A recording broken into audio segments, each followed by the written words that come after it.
Hello everyone, welcome back to my YouTube channel technical Rajput blog. आज मैं आप लोगों को बताने वाला हूँ कि जो 2022-23 जो कि फ्रेशर स्टूडेंट हैं, जो कि 23 में जो कि उनका जो कि अभी थर्ड ईयर में होंगे, जो कि फाइनल ईयर में आने वाले जितने भी स्टूडेंट हैं उनकी जॉइनिंग, या फिर बड़ी बड़ी कंपनियों में जो काफ़ी सारे सोच रहे होंगे कि हमारा इस कंपनी में हो जाएगा या उस कंपनी हो जाए, तो पूरी इन्फॉर्मेशन मैं इस वीडियो में देने वाला हूँ कि आप लोगों को हायर करेगी कंपनी की नहीं करेगी। 2023 जितने भी फ्रेशर स्टूडेंट हैं, तो जो TCS हो गई, हमारी कैपजेमिनी हो गई, इन्फोसिस, एम्फेसिस, विप्रो हो गया है और टेक महिंद्रा हो गया है, और भी जितनी कंपनियां हैं, तो इस वीडियो में आप लोगों को मैं डिस्क्रिप्शन में बताने वाला हूं कि कंपनियां हायर करेंगी कि नहीं करेंगी, या फिर ये बोला जाएगा कि ड्यू टू बिजनेस रिक्वायरमेंट की वजह से अभी हम आपको हायर नहीं कर रहे हैं, क्योंकि ये कंडीशन इतनी थोड़ा सा क्रिटिकल चल रही है, कंडीशन बहुत ही ज़्यादा। तो आप लोगों को मैं इसमें डिटेल में बताने वाला हूँ कि हायर करेगी कंपनी। चलिए विप्रो की करते हैं, विप्रो विल हायर्ड और नॉट। देखिए सीधी सीधी बात मैं बताता हूँ आप लोगों के दिमाग में, विप्रो अभी हायर नहीं करेगी, ना ही विप्रो कोई एग्ज़ाम कंडक्ट कराने वाली है,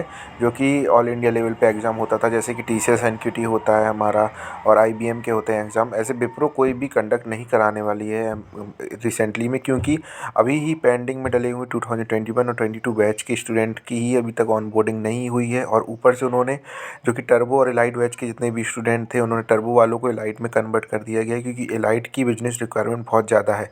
एलाइट के लिए बहुत सारे प्रोजेक्ट आ रहे हैं, तो इस वजह से तो उन्होंने टर्बो वालों को एलाइट में कन्वर्ट कर दिया गया। और अभी कोई भी रिसेंटली में न्यूज़ नहीं है कि टर्बो वालों को फिर से 6.56 LPA में उनको रखा जाएगा।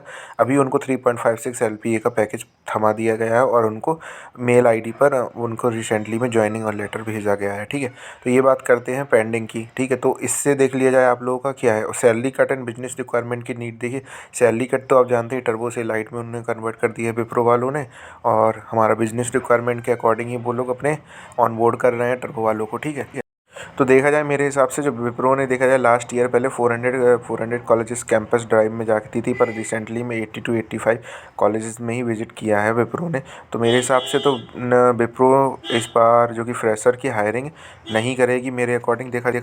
तो विप्रो तो हायर नहीं करने वाली फ्रेशर 2023 की नई स्टूडेंट की, जो अभी 22 के बैच की ज्वाइनिंग नहीं हुई, 21 की नहीं हुई, तो मोस्ट प्रोबेबली चांसेस बहुत ही कम हैं। तो फ्रेशर को विप्रो हायर नहीं करेगी और ना ही कोई एग्ज़ाम कंडक्ट कराएगी रिसेंटली में, क्योंकि उनके कोई भी प्रोसेस बहुत ही ज़्यादा डिले होता जा रहा है, ऑनबोर्डिंग का प्रोसेस बहुत ही डिले होता जा रहा है, और काफ़ी सारे इश्यूज़ क्रिएट हो रहे हैं विप्रो के बीच में। तो इसलिए तो विप्रो की तरफ से फ्रेशर में अभी तो रिसेंटली में कुछ नहीं कह सकते हैं, तो हायरिंग नहीं होगी मेरे अकॉर्डिंग। ठीक है, अब चलते हैं TCS की तरफ से। TCS NQT का एग्ज़ाम होता है, 2 एग्ज़ाम होते हैं TCS NQT, फेज़ 1 फेज़ 2 के अकॉर्डिंग होता है। अगस्त सेशन में हुआ था, काफ़ी लोगों के ऑफर लेटर आ चुके हैं, काफ़ी लोगों के ऑफर लेटर भी नहीं आए हैं, बैच स्टेटस शो हो रहा है, काफ़ी लोग के एग्ज़ाम्स भी हो गए थे, रिजल्ट नहीं आ रहा है। तो ये भी थोड़ा सा प्रोसेस स्लो है TCS का। TCS ने ऑफर लेटर रिलीज़ कर दिए गए हैं, ज्वाइनिंग भी उनकी शायद जुलाई अगस्त सेशन में शायद सुनने में आ रहा है, हो सकती है। और हाँ, सबसे अच्छी बात है विप्रो ने सभी कंपनियां सैलरी कट कर रही हैं, पर विप्रो कोई भी सैलरी कट नहीं कर रही है। वो ऊपर से चांस दे रही है निंजा प्रोफाइल के लोगों को टर्बो में कन्वर्ट करने के लिए, जो कि रिसेंटली 22 मार्च को एग्ज़ाम होने वाला है हमारा। ठीक है, वहाँ पे मेल आया था। ठीक है, तो ये सबसे अच्छी बात है TCS की तरफ से। तो TCS के लिए मैं बोल सकता हूँ TCS कंडक्ट कराएगी एग्ज़ाम, TCS NQT 2023। अभी रिसेंटली में अभी अप्रैल सेशन भी होने वाला है फेज़ 2 का, जो कि होने वाला है, तो उसमें भी आप लोग चांस है। तो जो कि 2023 फ्रेशर स्टूडेंट है, वो रिसेंटली में जैसे ही एंटर करेंगे फाइनल ईयर में, तो उनके पास एक चांस रहेगा TCS NQT का, जो कि एग्ज़ाम अगस्त से सितंबर में होगा TCS की तरफ से। इसमें कोई बिजनेस रिक्वायरमेंट की नीड नहीं है, और वो ऑनबोर्ड कर रहे हैं स्टूडेंट को, और धीमे धीमे प्रोसेस चल रहा है TCS की तरफ। तो TCS की तरफ से मेरे तरफ से जो चांसेस हैं फ्रेशर के लिए, फ्रेशर अभी से तैयारी अपनी स्टार्ट कर दे TCS अगर एग्ज़ाम उनको क्रैक करना है निंजा डिजिटल प्रोफाइल के लिए, तो TCS की तरफ से चांसेस हैं।